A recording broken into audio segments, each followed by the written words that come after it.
Boaventura, jornalista, escritor, professor universitário e presidente da União Nacional de Defesa da Democracia. Boa noite, professor Jorge Boaventura. Boa noite, Heriberto.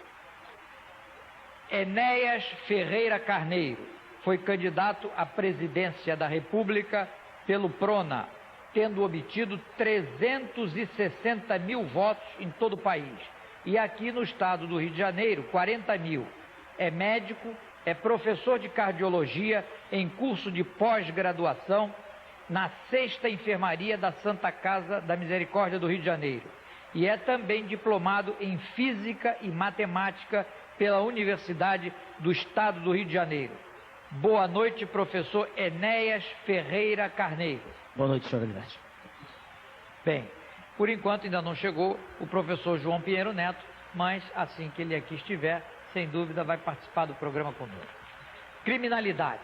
Aumentou a criminalidade no Rio de Janeiro em 35% no segundo semestre do ano passado, conforme coluna do Ibrahim Suede no Globo de sábado, dia 3. E mais, a notícia acrescenta o seguinte: Niterói já ultrapassou a Baixada Fluminense nos crimes contra o patrimônio, que são os furtos e os roubos, principalmente os roubos em residências. Portanto, Niterói hoje, no estado do Rio de Janeiro, só perde para a capital, para o Rio. A morte de Luiz Carlos Prestes, sem dúvida, foi um mito e foi também um exemplo de coerência. Muito embora eu tenha uma dúvida, eu pergunto a mim mesmo se era uma crença no comunismo ou, de certo modo, um fanatismo, porque depois eu vou até pedir a opinião do professor Jorge Boaventura. Eu interrompo um pouco para dizer que está chegando o professor João Pinheiro Neto. Boa noite, João Pinheiro Neto. O Carlos Prestes, há uma passagem que a novela Kananga do Japão tem mostrado na TV Manchete. Todos sabem que a primeira mulher dele foi Olga Benário, e ela estava grávida quando Getúlio Vargas resolveu entregá-la ao nazismo. Houve uma grita, então os nazistas permitiram que o filho nascesse, ela estava grávida. E posteriormente, Olga Benário morreu numa câmara de gás, num campo de concentração de Ravensbrück.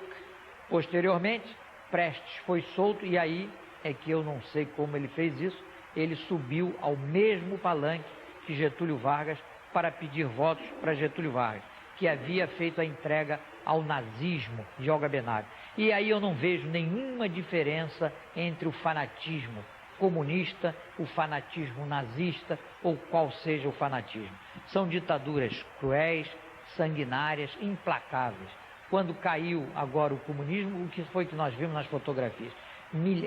Na Romênia, por exemplo, milhares de corpos, pessoas que haviam sido violentadas, arrancaram as unhas, mulheres grávidas que foram assassinadas até a facada ou baioneta. Quer dizer, por trás daquela grande mentira, o que há é a mesma farsa de toda a ditadura. A democracia, já disse um grande escritor, é o pior entre todos. Churchill, né? De todos os regimes, pode ser um mau regime, mas é o único que permite que a imprensa livre, que os meios de comunicações livres possam denunciar os erros e as mazelas. Bem, comércio inflaciona o preço e depois dá descontos. Vejam bem, o Globo de terça-feira, dia 6 de março. Começa assim a notícia, João e professor Enéas. Não adianta. O futuro governo garante que não vai haver congelamento de preços, mas ninguém acredita.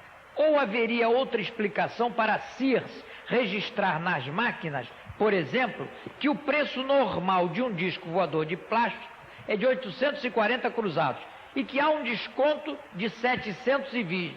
Em razão disso, o preço cai para 120. Ora, não é possível que o preço seja 840, haja um desconto de 720 e o preço venha... Azulejos e pisos, aqui no Varejo Klabin. A maior variedade em cerâmica no Rio. Azulejos e pisos diretamente da fábrica. Aqui, somente no Varejo da Klabin, na Avenida Suburbana, em frente ao Norte Shopping. São mais de 500 padrões pelo menor preço e as melhores condições de pagamento. Azulejos e pisos aqui, em frente ao Norte Shopping. Professor Enéas Carneiro, discute-se agora, novamente, e tem que ser, sobre o problema dos CIEPs. Inclusive, o Globo de hoje condena qualquer ajuda para a construção daqueles CIEPs que, na verdade, não foram construídos. O governador Brizola disse que daria 500 e fez menos de 100, ao preço de 2 milhões de dólares cada um. Mas o fundamental, e isso eu concordo perfeitamente com o editorial, é o seguinte: o importante é a qualidade do ensino. Professoras ganhando uma miséria, novamente ameaça de greve, os alunos ficam sem aula. Então eu pergunto para o senhor, na formação de uma criança, o que o senhor acha mais importante? Muito bem.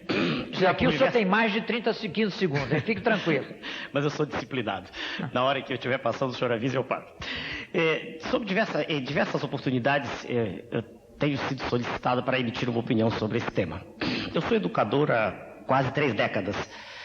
E eu vejo, respondendo imediatamente a sua pergunta, eu vejo como o dado mais importante na formação de uma criança o preparo. Parece até que o que eu estou dizendo é óbvio, mas eu vou explicar em algum tempinho. Eu não entendo que educar seja construir um prédio e, de forma grosseira, atabalhoada, apresentem-se pessoas sem formação, e essas pessoas não são culpadas disso. Eu tenho dito sempre que é sempre um modelo total, né, um modelo que aí está contra o qual eu me pus desde o início. Eu vejo assim, um cidadão, desde a infância, ele deve ser preparado para viver com seus semelhantes. E como nós estamos num final de século em que, queiramos ou não, o número de informações que nos chega é gigantesco, é preciso que, desde a infância, a pessoa seja preparada a manejar esse número de informações. O que eu quero dizer aqui, primeiro, está errado um turno pequenininho de aula. Mas, por outro lado, não há escolas. A construção de CIEPs, a meu ver, não resolve o problema. São prédios gigantescos. E se naquela ocasião eu estivesse, como estou podendo dar opiniões, eu diria que era melhor que tivessem sido aproveitadas as escolas que aí estão e que ficaram extremamente mal dotadas. Aproveitar a rede escolar. Aproveitar o que? Não, construir demais, claro. Então, no primeiro momento, eu sou contra apenas digamos assim, pelo tamanho. É muito grande aquilo e eu não sei. Aí a ignorância específica, eu tenho que conhecer os números, mas eu não sei. Não vi até agora me provarem que realmente o Estado tem recursos para isso, para fazer essas obras gigantescas e fazê-las funcionando. Porque, por exemplo, a Universidade Federal do Rio de Janeiro criou um hospital gigantesco. Até hoje não funciona por inteiro. Não adianta nada isso. Né? Muito bem. Essa é a tese. Eu digo preparo. Então, o professor de nível primário, primeiro grau, ele tem que ter uma remuneração condizente com o que ele vai fazer. Hoje o que nós vemos é um caos, né? Generalizado em tudo. Então, um professor que ganha 1 a 2 salários mínimos, ele vive desesperado. Ele não tem como, ele não tem nenhum estímulo para aquele trabalho que ele está fazendo. O professor tem que ser preparado. Ele tem que ser bem remunerado. Para poder exigir, eu sou contra, por exemplo, e disse diversas vezes, que não se cobre do professor. Quer dizer, não se exige dele. As greves são por todos os motivos hoje, menos por isso. Que se exija do indivíduo que está ensinando que ele cumpra um currículo. Isso não é exigido. A não ser em raríssimas instituições no Brasil, como o Instituto Rio Branco, o ITA e poucos outros, onde se apresenta um currículo e se cumpre. Quer dizer, se o senhor me perguntasse, em rápidas linhas, o que é primacial, do meu ponto de vista, educador, que há muito tempo que sou, para uma criança, quer dizer, para o cidadão, é o preparo. E é o preparo na língua, que hoje está entregue à lama, né? Na língua falada e escrita, é o preparo em ciências, é o preparo na geografia, é o preparo na história, aquilo que antigamente nós costumávamos dizer, a formação de um cidadão.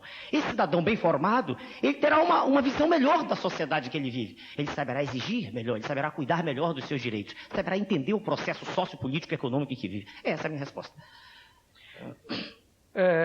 João Pinheiro Neto, estamos a uma semana da posse do presidente Collor. Mas eu queria perguntar, primeiro, como você viu o encontro de Collor com Sarney? Eu vi como um gesto altamente civilizado. Não tem nenhuma importância. Ontem, o general Pinochet foi à residência do presidente eleito do Chile e conversaram por mais de 2 horas. É preciso que haja um mínimo de cuidado com essas coisas, um mínimo de exemplo com essas coisas. Não tem nenhuma importância. Não foi o senhor José Sarney e o senhor Fernando Collor que se encontraram, não. Foi o presidente eleito que se avistou com o atual presidente da República.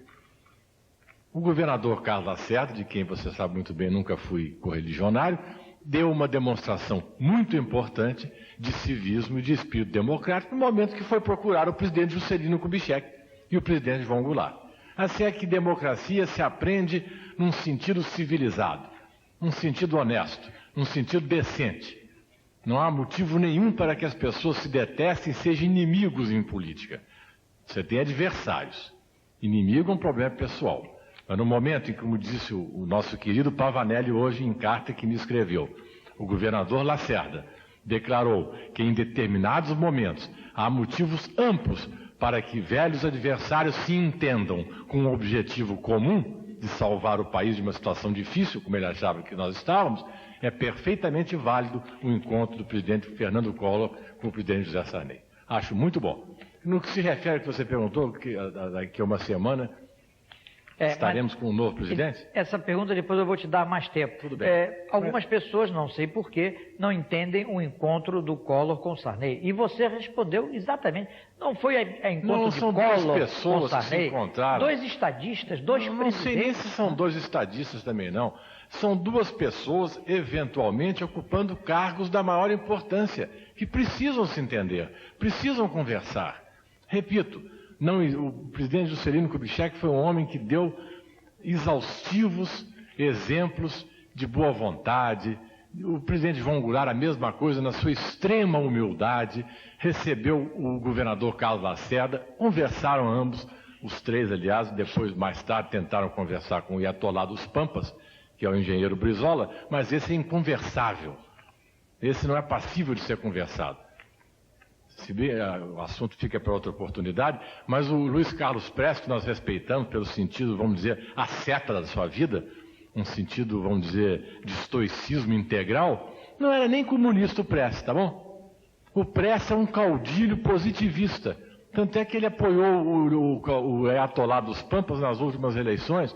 Quer dizer, é um homem respeitável, decente, no sentido de que nunca andou atrás de mordomias, nunca andou atrás de cargo público, fanatizou-se por uma ideologia inteiramente errada, no meu conceito, mas é um indivíduo que merece o devido respeito. Agora, o Iatollah dos Pampas, que é o nosso Brizolão, não tem capacidade de conversar com ninguém, como o Prestes também não tem. Assim é que eu acho o encontro dos dois presidentes, o eleito e o atual, altamente significativo para a democracia brasileira e para os costumes do país melhorarem cada vez mais no sentido político e no sentido ético. Professor Jorge Boaventura, o nosso convidado de hoje, professor Enéas, para realizar sua campanha eleitoral, usou apenas 15 segundos do horário gratuito do TSE. Como é que o senhor vê este assunto? Um homem inteligente, culto, ter só 15 segundos.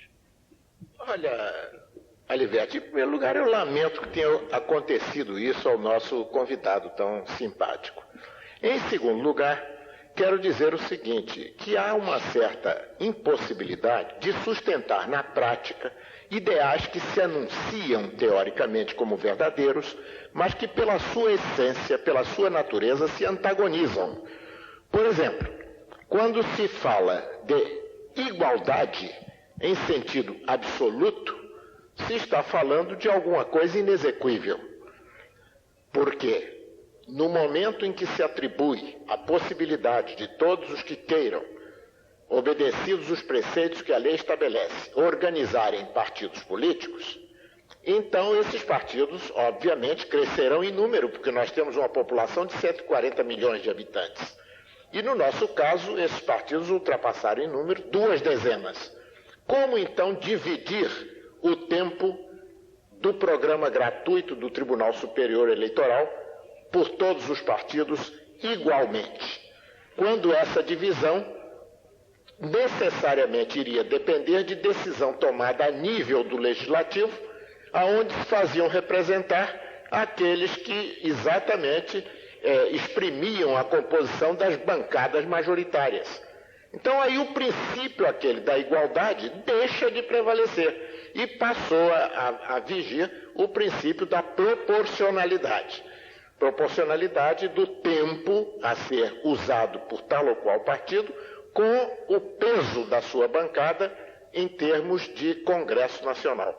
Então, com isso, houve candidatos como o nosso querido Enéas, reduzidos a 15 segundos. E isto é um disparate, um despropósito e uma brincadeira. Quer dizer, o tempo do candidato fica sendo proporcional à sua bancada. E o que acontece é que alguns, às vezes, tinham mais tempo e, no entanto, eram obrigados a ler. Então, eles faziam assim e corriam tudo, todo telespectador no varejo. A maior variedade em cerâmica no Rio. Azulejos e pisos diretamente da fábrica. Aqui, somente no varejo da Klabin, na Avenida Suburbana, em frente ao Norte Shopping. São mais de 500 padrões pelo menor preço e as melhores condições de pagamento. Azulejos e pisos aqui, em frente ao Norte Shopping. Professor Enéas, o seu partido, o PRONA, já tem registro definitivo? Não, senhor, ainda não o tem. Nós estamos... Deixa eu olhar para o relógio, não se zangue. Não, o senhor acostumou com os 15 segundos. Por favor. Vivendo síndrome dos 15 segundos. A síndrome dos 15 segundos. Deixa eu dizer, se eu pudesse, até lhe contava uma piada sobre o senhor, por causa dos 15 segundos. Fora do ar eu conto depois. O registro de um partido político, que eu vou falar depressa, é feito em duas fases. Uma em que ele obtém um registro provisório, uma outra em que ele luta para obter o definitivo. Na fase de registro provisório, ele tem uma comissão nacional, tem comissões regionais e municipais em 1/5 das cidades de pelo menos 9 estados. Essa exigência das comissões de 3 pessoas em pelo menos, imagine Rio Grande do Norte, em 33 cidades, isso nós cumprimos naquela ocasião. E nós, e muito poucos partidos, porque o Tribunal Superior Eleitoral permitiu que tantos entrassem, como disse o professor aqui, aí eu não sei. Veja bem, sobre o definitivo. Para o definitivo nós temos que conseguir uma média de 0,5% do eleitorado de 1/5 dos municípios de 9 unidades. Nós deveremos conseguir isso até a última convenção nossa em junho, que é o prazo que nos foi dado, o prazo legal no qual expira, né, a concessão do registro provisório. Bom, eu espero que o senhor consiga o seu registro definitivo. E aí, neste caso, o PRONA lançará candidatos? Candidatos ao Congresso, se Deus quiser. E o senhor é candidato ao governo do Estado? O senhor já sabe que não. Já conversamos sobre isso antes. Eu não sou candidato a nenhum cargo, a não ser daqui a 5 anos, se vivo estiver, lucidez possuir e disposição continuar tendo para tanto. Já se vê que os 3 requisitos o senhor terá: lucidez, disposição e, sobretudo, muita rapidez na resposta. Mas o importante, algumas pessoas com as quais eu conversei me pediram para lhe dizer: o senhor é um homem culto, o senhor é um professor, o senhor concorreu ao presidente, teve 360 mil votos, o senhor não é um homem rico, o senhor sabe que a política tem que ser uma carreira, é que não é a mesma coisa que politicagem, uma carreira com decência que o senhor tem na sua bagagem. Então eles acham que o senhor deveria concorrer a deputado para ter uma tribuna, poder falar com calma, defender seus pontos de vista. A gente às vezes vê pessoas, então eu estou lhe trazendo o recado de algumas pessoas que o admiram, pode até não terem votado no senhor, mas admiram inclusive a sua inteligência, em 15 segundos arrancar 360 mil votos. O senhor acha possível, pelo menos a título de pensar, conversar com o seu travesseiro, acha possível levar em consideração o que estas pessoas me pediram para lhe dizer? Eu agradeço o extremo carinho, inclusive a atenção com que o senhor está me tratando. E agradeço também as pessoas que o incumbiram de me trazer isso. Eu tenho ouvido essa proposição ao longo do Brasil, eu já viajei por 9 estados para organizar o nosso partido. Eu queria dizer ao senhor o seguinte: eu estava tão convicto dessa ideia que registrei no 2º ofício de notas em Brasília, antes de começar o programa eleitoral gratuito, eu registrei um documento de forma bem clara, em português limpo, escorreito, em linguagem da qual eu mesmo participei, eu escrevi eu mesmo, e de forma inconcursa, inconteste, eu declarei que eu não seria candidato a nenhum cargo nesses 5 anos e que também não aceitaria nenhum cargo em comissão. Bom, isso é uma posição assumida, mas eu agradeci ao senhor Veja bem, ninguém lhe pede, não é, que volte atrás na sua palavra, mas aí não é nenhuma desonra. O que eles lhe pedem é que o senhor reavalie, até porque, não sei se o senhor esperava 360 mil votos. Eu confesso que, de algum modo, foi uma surpresa. Um homem do povo, realmente. O senhor não tem fortuna, não tinha carros, não tinha... As pessoas votaram pelo senhor, espontaneamente, pela inteligência que o senhor demonstrou. Talvez, o senhor perdoe, pela sinceridade. Também. Mas, professor, veja bem, eu estava lendo hoje no jornal, o deputado Francisco Dornelles, ele passou um violento telegrama ao ministro da Saúde, ao secretário de Saúde do Estado e ao secretário de Saúde do município, protestando contra a falta de vacina tríplice para as crianças. E disse mais, que não é possível que o Ministério da Saúde fique discutindo com a Secretaria de Estado de Saúde, Secretaria de Estado com a Secretaria do município. E enquanto um discute com o outro, as crianças não têm vacina tríplice. Quer dizer, os 3 órgãos se culpando e a criança sem vacina. Como médico, como é que o senhor vê, professor? Há dinheiro para o atual ainda presidente, né? Viajou tantas vezes por esse Brasil, fora do Brasil, com centenas de pessoas, e não há dinheiro para a vacina tríplice. Senhor Olivetti, a resposta não leva mais que 1 minuto. Nada há de novo no que eu estou dizendo aqui, e nada há diferente do que eu disse, do que eu proferi durante os 59 pronunciamentos. Nós vivemos no oceano de desordem, absoluto oceano. né? Aqui e acolá, ilhotas de negação de entropia, quer dizer, ilhotas onde existe um pouquinho de ordem. Isso não há nada de novo a ser dito. Isso não tem sentido. Isso é descaso administrativo. Isso é falta de planejamento. Isso é falta de preocupação com a causa social. Tudo mais, o senhor me perdoe, é falso. Dizer qualquer coisa em contrário é falso. Não há nada de extraordinário aí. Se o senhor olhar para o que acontece com o sistema unificado, que era inicialmente unificado, descentralizado, agora é sistema unificado de saúde, mudam-se os nomes, criam-se novas pastas, o problema é o mesmo. Falta ordem, falta vontade de acertar, falta uma coisa que existe, desculpe eu elogiar, mas existe no exército, falta determinação. Eu fui militar 8 anos, eu não nego, eu digo que sempre eu gosto das Forças Armadas, com todos os defeitos que possam os dirigentes militares ter apresentado durante o seu período em que aqui estiveram, com todo defeito. Eu sou um cidadão normal que acompanhou o processo, mas existe uma coisa, pelo menos, de que ninguém pode falar nas Forças Armadas. As coisas são feitas. O que tem que ser feito é feito. E o que me incomoda, né, nesse processo de que todos nós estamos participando é a falta de determinação. A esperança é que, com o novo governo, que agora se avizinha, com os novos tempos que se apropincam, que vão chegar, que haja um pouco de ordem na casa. Isso é só, não há nada de extraordinário. Né? Eu não conheço os estoques, se o senhor pergunta, não sei quantos são, mas se eles são pequenos, deviam ser em número maior. É evidente. O Rio, por exemplo, precisava de 900 mil doses, recebeu 90 mil, 10%. Quer dizer, absurdo. Absurdo. Professor Jorge Boaventura, eu vou voltar a um assunto porque eu gostaria de ouvir a sua opinião. Como o senhor viu Prestes, na vida dele, na morte, Deus parece que poupou até de ter que explicar por que razão o desaparecimento do comunismo, né?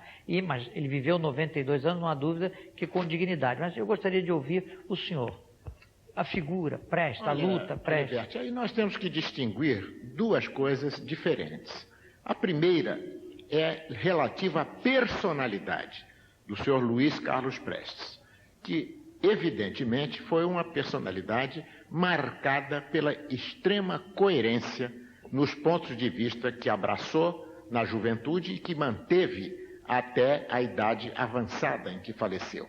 Sempre foi o mesmo, sempre foi fiel ao marxismo-leninismo, sempre se manteve coerente com aquilo que decorria do marxismo-leninismo e acabou entrando em conflito com a sua origem partidária, exatamente porque nela passou a prevalecer a visão estratégica de um outro cidadão de grande mérito intelectual, um italiano chamado Antonio Gramsci, cuja estratégia é o fundamento, ou passou a ser o fundamento do chamado eurocomunismo. E aqui no Brasil, o Partido Comunista Brasileiro, o velho partidão, passou a inclinar-se cada vez mais para os pontos de vista relativos a essa visão estratégica de Antônio Gramsci, com os quais não concordava o senhor Luiz Carlos Prestes, razão pela qual foi ele expurgado do PCB. Com isso, ele deixou de ser um militante do PCB, mas não deixou de ser um marxista-leninista convicto, não deixou de ser um adepto daquilo que se chama materialismo dialético. Estou falando um pouco devagar, porque sempre você me pondera que o público telespectador é heterogêneo e há pessoas que podem achar um pouco difícil a compreensão de algumas coisas que são ditas. Mas é difícil deixar de dizê-las, a não ser que optemos por manter o público na ignorância de certos aspectos fundamentais da realidade. E entre eles, Aliberti, eu quero lhe dizer o seguinte: o senhor Luiz Carlos Prestes, como adepto que foi coerente, pertinaz e por isso respeitável das ideias que abraçou e pelas quais lutou com sacrifício durante grande parte de sua vida, pelo fato de ter feito isso, ele se credenciou ao respeito de muitos e não se constituiu numa exceção, porque as convicções equivocadas que ele adotou e pelas quais ou às quais dedicou toda a sua vida, essas convicções equivocadas, todas elas são fruto de um equívoco muito anterior a elas, chamado nominalismo. E isto eu peço desculpa aos telespectadores que não têm nenhuma obrigação de saber o que significa esse nominalismo, mas apenas eu lhes informo que o nominalismo passou a ser a raiz de todas as tendências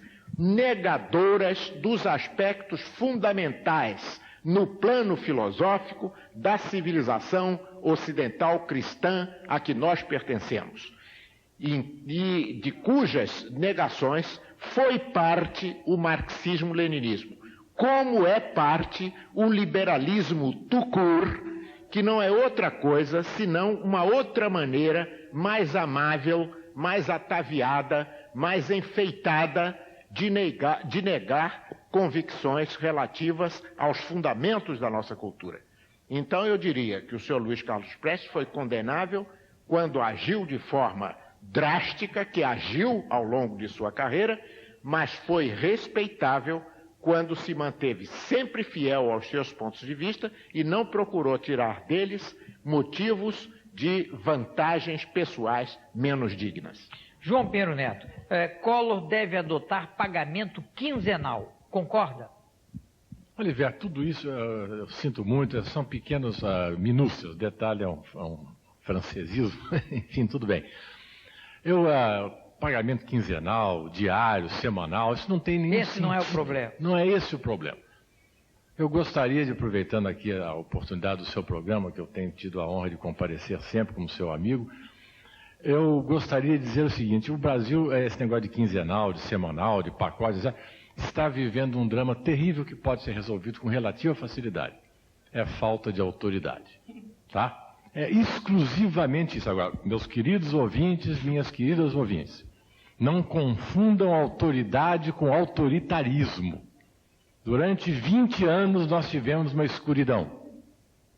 A sombra das liberdades democráticas foram obscurecidas. Muitos foram presos, o povo vilipendiado, a imprensa calada.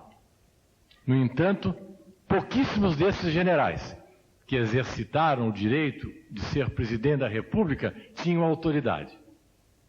Posso enumerar com a sinceridade que me caracteriza e com a isenção que eu acho que me caracteriza, o general Castelo Branco e o general Ernesto Geisel. Esses exercitaram a autoridade inerente aos seus cargos. Não digo que foi bom nem mal, isso é outra coisa. No momento está se cogitando disso. Os outros foram apenas autoritários, mas sem autoridade. A terminar pelo falecido presidente José Sarney, falecido em termos cívicos, que não tem nenhuma autoridade. Haja visto que ontem o jornal O Globo publicou que a medida transitória, medida não sei o quê, enviada ao Congresso, proibindo operações casadas entre indústria e frete, não foi observada pela indústria, pelo cartel do cimento. Pura e simplesmente não foi observada. E ninguém se queixou. Assim é que a mensagem que eu transmito à opinião pública, ao presidente Fernando Collor, com quem eu ainda estou jogando as minhas fichas, apostando nele, sou um eterno otimista, graças a Deus, que o pessimista é um doente. Resvalamos, desacreditamos, nos iludimos, mas continuamos acreditando nesse homem, a despeito do senador Chiarelli, hein? Foi uma péssima escolha. Advogado trabalhista, mulher encostada no Palácio do Planalto há 5 anos. Não quero que vá para lá o Anísio Teixeira, nem o Fernando Azevedo. São grandes cientistas, Oswaldo Cruz, Carlos Chagas. Não é o caso. São grandes cientistas, mas ao menos um grande administrador da área de educação, que não é o caso do senador Chiarelli. Mas vamos desculpar o nosso presidente e pedir a ele o seguinte: presidente, exerça autoridade. É a única coisa que está faltando nesse país. Nada de autoritarismo, hein? O autoritário é um fraco. Tivemos 20 anos de autoritarismo fraco. Agora precisamos de autoridade forte. Pisos, aqui, no Varejo Klabin, a maior variedade em cerâmica no Rio. Azulejos e pisos diretamente da fábrica, aqui, somente no Varejo da Klabin, na Avenida Suburbana, em frente ao Norte Shopping. São mais de 500 padrões pelo menor preço e as melhores condições de pagamento. Azulejos e pisos aqui, em frente ao Norte Shopping. Professor Jorge Boaventura, o governador Moreira Franco determinou ontem a interdição do terminal petrolífero da Baía da Ilha Grande, em Angra dos Reis, onde ocorreu um grande vazamento de óleo do petroleiro Jacuí. Não é de hoje que assistimos à omissão e o descaso dos responsáveis por este setor da Petrobras. Aliás, o Globo diz o seguinte, hoje às folhas 20. Os 2 acidentes, ocorreram 2 acidentes anteriormente. 2 acidentes levaram o governador Moreira Franco a interditar o terminal pela primeira vez no dia 18 de agosto de 89, 18 de agosto. Depois desta primeira interdição, a Petrobras apresentou ao governo o plano de controle de emergência do mar. Porém, o acidente de segunda-feira comprova que o plano não saiu do papel. Ora, é uma vergonha. Não é possível. Eu tenho lido pelo menos inúmeras vezes que a Petrobras vai tomar providência, vai fazer, não vai fazer, e derramam milhares e milhares de litros atacando a ecologia e sujando as praias. Enfim, como se ouviu essa interdição? Como uma medida acertada, até um certo ponto corajosa, porque a Petrobras é uma organização muito poderosa, em termos de comunicação de massa, inclusive, e, portanto, como cidadão do Estado do Rio de Janeiro, só posso aplaudir a iniciativa adotada pelo governador desse Estado. Agora, a primeira impropriedade, Aliverti, que me parece ocorrer com respeito a esse problema de terminais da Petrobras, é a presença deles em zonas, como eu ouvia ontem num noticiário de televisão, de vocação turística manifesta, aonde a renda e a riqueza movimentada em termos de serviços pode ser muito grande em função exatamente da não existência de poluição, do respeito aos ecossistemas ali presentes, etc. Então, colocar em áreas desta natureza terminais de operações que envolvem risco indiscutivelmente, já é uma primeira impropriedade. Essa usina nuclear de Angra dos Reis, outra loucura. Pois é, então parece que Angra dos Reis... Do seu pensamento. Eu diria que aí o risco é de outra natureza, né? Enquanto não ocorrer ali um acidente que pode ser trágico, então não haverá problemas de poluição ambiental. Agora, a questão do terminal de petróleo, isso aí todo tempo vai apresentar, aqui ou ali, nessa ou naquela oportunidade, o problema de vazamento, da morte de peixes, de poluição das praias, de dificuldades acrescidas à vida já paupérrima dos pescadores. Quer dizer, então isto precisa realmente ter um paradeiro final. E esse paradeiro final começa com essa iniciativa do governador Moreira Franco, dentro da linha a que se referia há pouco o nosso companheiro João Pinheiro, quando falava da necessidade da presença de autoridade no exercício do poder público. Neste momento, eu valho-me do ensejo para dizer, João, o seguinte, eu acho que essa ausência de oportunidades já é um corolário, é uma consequência da ausência de convicções. As pessoas hoje em dia não creem em mais nada, Aliverti. Não têm convicções absolutas acerca de coisa alguma. É verdade. Então, por causa disso, ninguém assume quaisquer responsabilidades. Então, é dentro desta linha que, quando eu vejo um governador do Estado, seja este ou aquele, outro, eu nada devo ao senhor Moreira Franco, nem espero nada dele, absolutamente não tem qualquer tipo de compromisso, mas quando vejo um governador, no exercício do munus público, exercitar a autoridade num sentido correto, eu não posso deixar de aplaudir. Professor Enéas, uma pergunta que é quase uma provocação, ou pelo menos saber a sua opinião em torno desse problema.